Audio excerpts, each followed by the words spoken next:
Good afternoon, I'm Diane Lapis, trustee at the Beacon Historical Society, and I'd like to introduce Sandy Moneymaker and Michael Raab.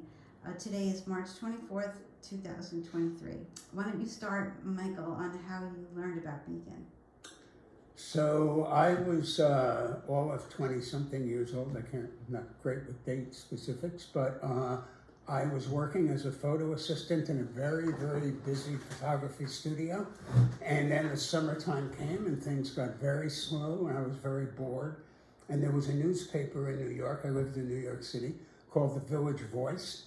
And on the back page of the Village Voice, there were little personal ads, short little ads. And you were always tempted to read them for whatever they were interesting. And in this photo studio, I picked up the Voice and looked at the back, and there was a little box ad that said volunteers needed in racially torn city. And there was a phone number. And so I called. And I guess someone put me on the phone with Tom. Mm-hmm. And that would be Reverend Moneymaker. Reverend Moneymaker, right? I was going to ask if I should refer to him as that. Got on the phone, he said, look, we have a lot of stuff going on up here, we need help. And we can't offer you, we can give you $20 a week in room and board. And we need people to work with the kids. And my background, you don't need it. I just always worked on a kind of school schedule and took summers and did something expansive with my life or touching me emotionally. And this was the time of the civil rights, really the heart of the civil rights movement, right? I had been to Washington to see King and the marches on Washington, and I was kind of involved in that stuff, and this seemed perfect. And so I took the train, I marched up the hill to the church. I was met by Sandy, and I remember almost the first day in the kitchen, and then they took me over to this sleeping facilities they had, and they said, we need people to work with the kids. There was a kind of daycare center, day camp. A camp, yeah. Really a camp, day camp. So this is St. Andrew's Church? Yes. And you and Reverend Moneymaker were living in the rectory at 17 South Avenue? Right. Mm-hmm. And so Michael stayed at what is now the former Martin Luther King Center? Yes. But at the time it was owned by the church and just it was an empty house. Mm-hmm. So and so it worked out really well, because we had places for them to stay and downstairs they were places to do crafts and things like that. Mm-hmm. And a basketball court, of course. Of course. Were you the only one that answered the ad? No, there was one other young man, his name was Marty, I think. So the two of us came up from the city, and then the two other people I remember being involved, and one of them I have to ask you if you had any contact or know what happened with, was a local young man named Cooper. Yes. I've lost contact with David, but he would stand on Main Street and watch my girls when they were older, were going to high school. He'd watch my girls go by, and then he'd let me know how they were behaving as they went by. So David was neat. David, we'll look at some photographs, but David was known as the town clown at the time, and we called him Cooper. I mean, that was our things. But he was someone who, as one individual, just touched me very deeply, very deeply. And then there was the one other person who worked with us at the camp was Billy. Billy Hamilton. So great that I can't believe that you are still have these names in your... He was fantastic, and he just died this year. Oh. So he's now the story I remember is that church, St. Andrew's, was started at a time when the whole neighborhood was white, and that black people moved in and white flight took over. And Billy and the Hamilton family were the only members of the congregation who stayed. Mm-hmm. And so I would go to services on Sunday morning just to because I was part of the community. I'm Jewish, but it was a great experience. Billy's family were the only white people in the pews, and it was very touching. And so he that summer came with us and helped out and worked. I wondered if you remembered him. And the other person I wondered was David Quill. And the name sounds familiar now that you mention And I it. think you took an absolutely fantastic picture of him that I can't find. But Well, we'll take a look. There are some pictures of clergy that I don't remember the event, but that maybe all met up there, and you might have some references, could be. some images of. Can you tell us what you did at the camp? Like what your responsibilities were? I could try. It was very open-ended, and it was there were no. It wasn't a formality of a real camp in a way that you had, assignments of you rotated through whatever. Kids came there. A lot of, I guess, they were mostly congregation children, members of the congregation, and I wound up kind of working with the teenagers, the kids who were probably from 12 to 15 years old. And when I say working with them, mostly boys, the girls, I don't know who took care of the girls, or the girls intermixed, but the boys were very, there was one thing, I was on the basketball court. I mean, that was life. You came in and played ball every day. Now, they did kind of run out of energy towards the end of the day, and they'd all come into that little house we had where Sammy said on the ground floor, there was whatever crafts, and we'd hang out and sit and talk. And one day I said that we have to get you guys to try something different. I mean, it's the same old. So I got us a field and a soccer ball somehow, and I got him out on the soccer field, and we talked about what to do. And that lasted about an hour, and the only thing I remember is, this ain't our game. This is not my game. I don't play this. And I was back on the basketball court. You mentioned that you answered the ad to come to a racially torn city.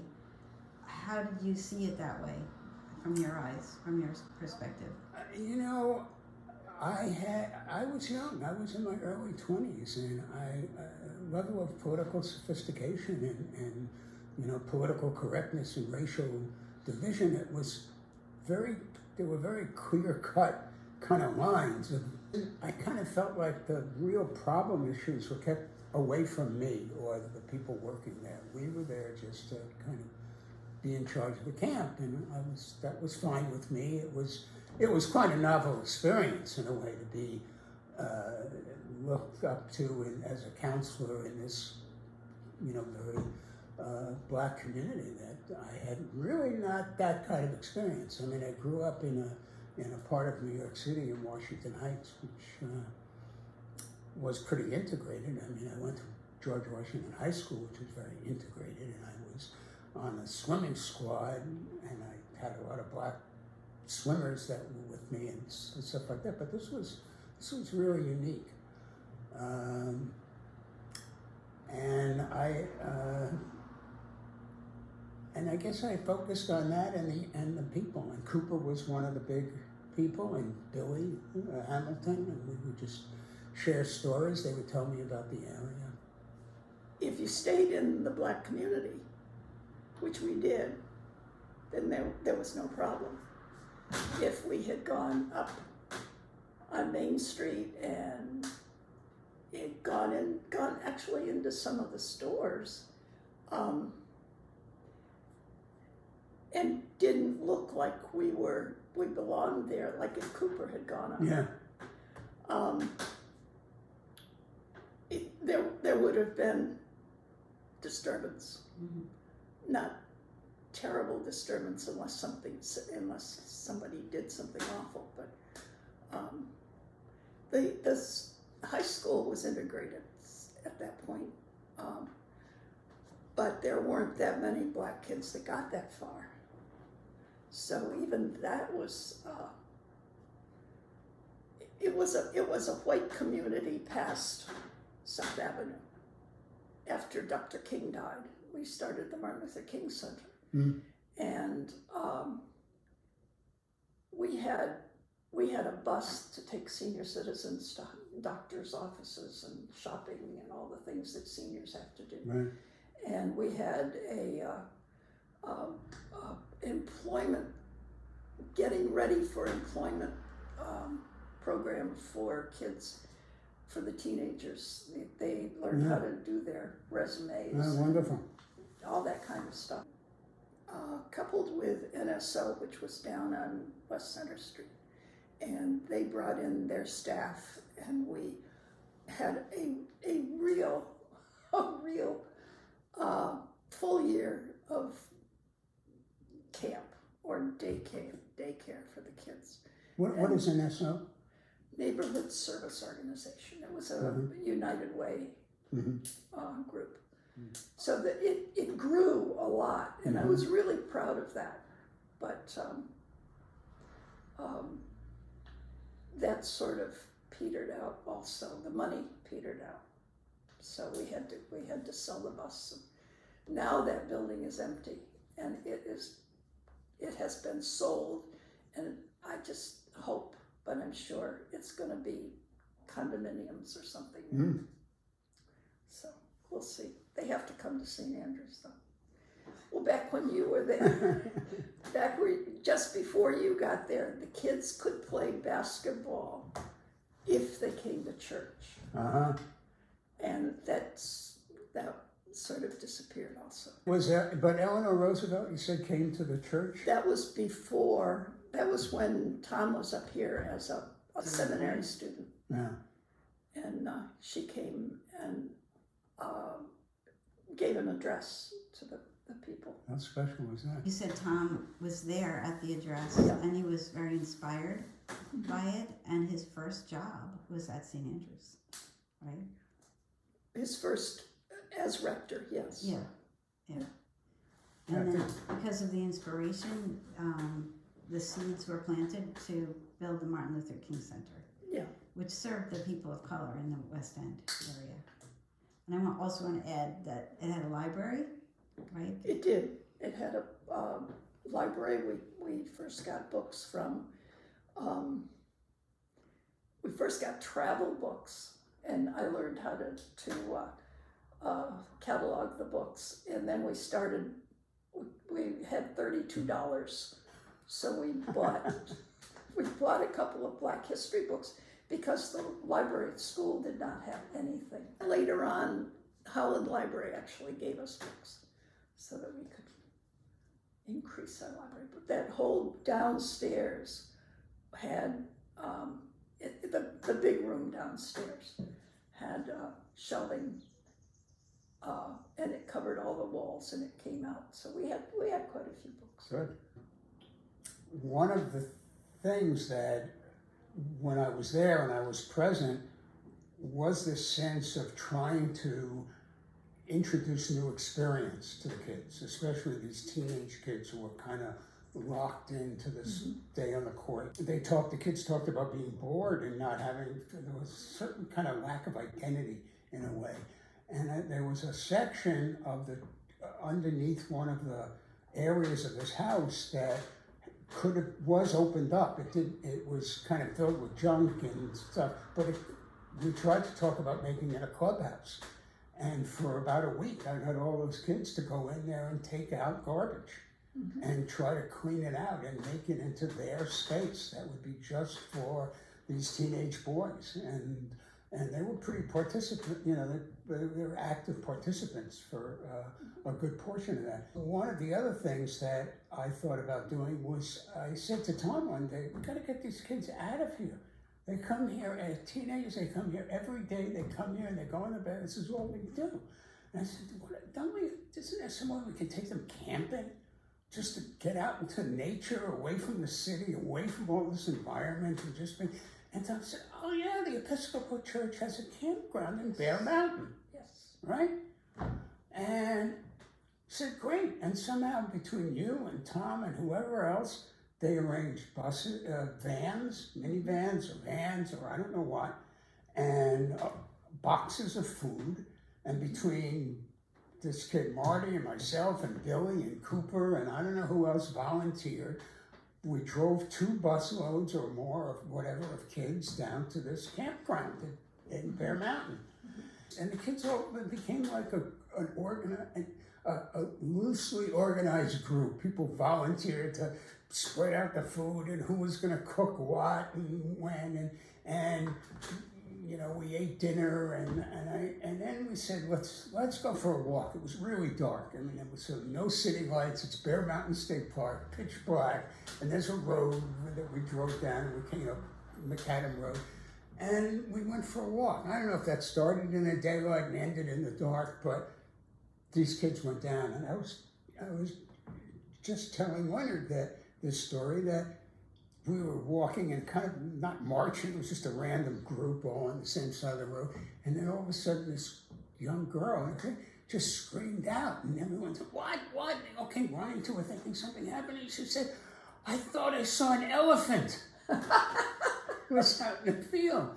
So, I mean, you can do a lot with that. I mean, here's this right in this field and this emptiness and everything else. And then things calmed down and we kept walking. We must have walked a mile or so from the camp and we were walking back. And then a car started coming down the side of the road. And we got everybody on the right side of the road where the car wouldn't be. And the car drove by and the 2 guys in it, windows rolled down. It was the summertime.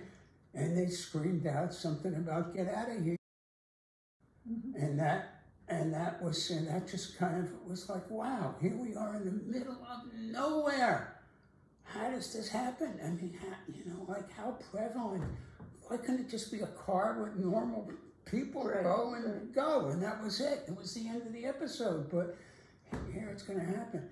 And then just to put a cap on this story, which for me was quite educational and quite startling in many ways, was that we had tents. Yes. There were tents up on a little ridge above where this building was, and they held 2 or 3 people, or 4 people, as I remember, cots.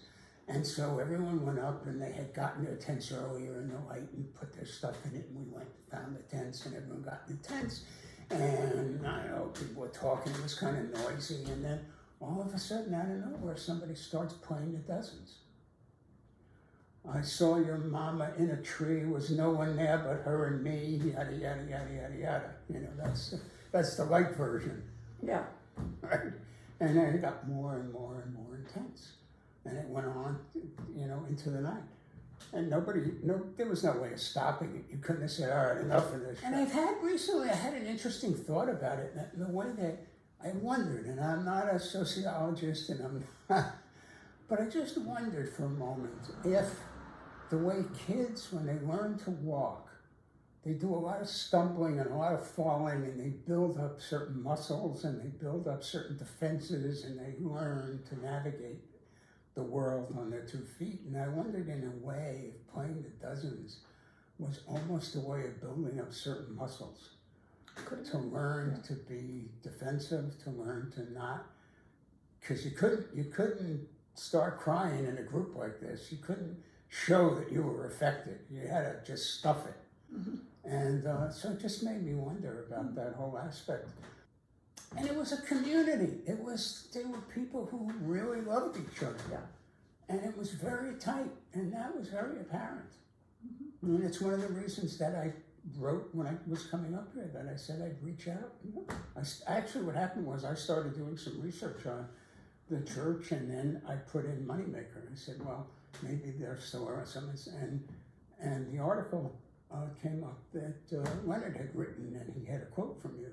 Oh, and he talked about Tom passing away in '89 or something, and then that, and I said, oh wow, these people.